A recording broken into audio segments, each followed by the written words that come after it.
I'm Bear Grylls. I've served with the British Special Forces, I've climbed to the summit of Everest and crossed the frozen waters of the Arctic.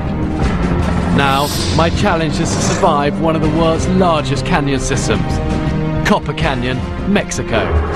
It's a mecca for hikers and climbers, but hundreds get lost every year. I'm going to show you the skills needed to survive here.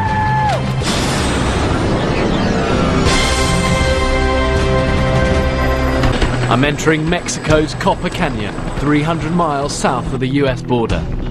There are hundreds of deep, twisting canyons that cut through a desert the size of Massachusetts. All I have with me is a water bottle, a flint, and my knife. A film crew will follow me. Hey, go! But I need to be careful where I put my hands here. There's fallen rocks everywhere, and this is exactly where scorpions and tarantulas live. Oh, here's one. Here we go. Look at this, see this? End of it. Pin him down, and then just take that off. Here you go, you see him there.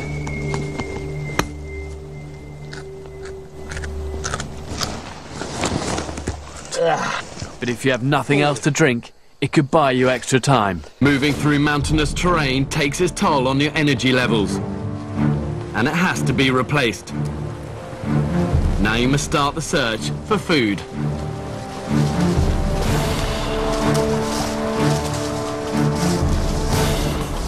A small lake. Using natural formations in the landscape saves energy and time. Positioning these boulders across the choke point will force the fish through a narrow entrance. All I have to do then is place a net I found on the shore across the gap. I want to keep this really simple. Fold this back on itself, effectively make like a bag. Nice big opening here, so the fish can swim in. Just need to tie the sides together. The scraps of cordage I scavenged from the beach will do the job nicely.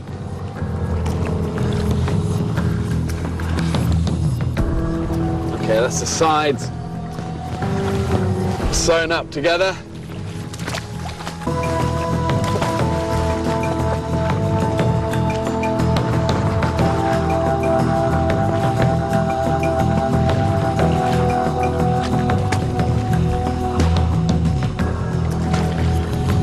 The reality of fishing without a rod and line is you've got to improvise, you've got to be persistent.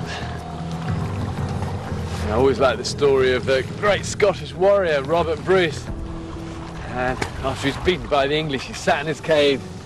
The story goes he watched his spider climbing up and down this spider web, endlessly falling but getting back up. And really that's the heart of survival. You just got to keep trying and trying again until you succeed. Come on in, fish! There's another one at the back as well. Get this bag onto shore.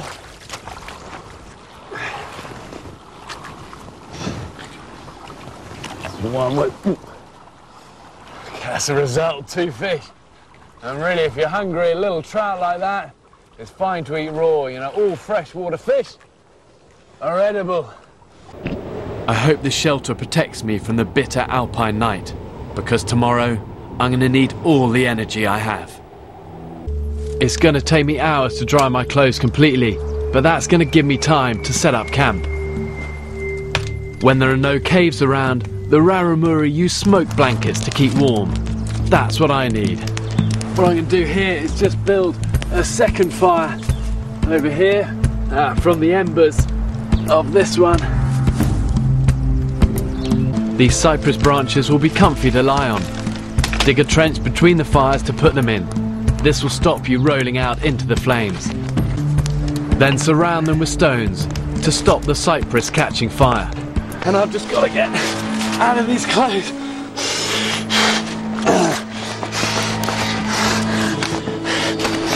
What's just so hard is my fingers are just completely numb on these laces. Okay, now I've just got to get dry. But obviously I've just got no towel.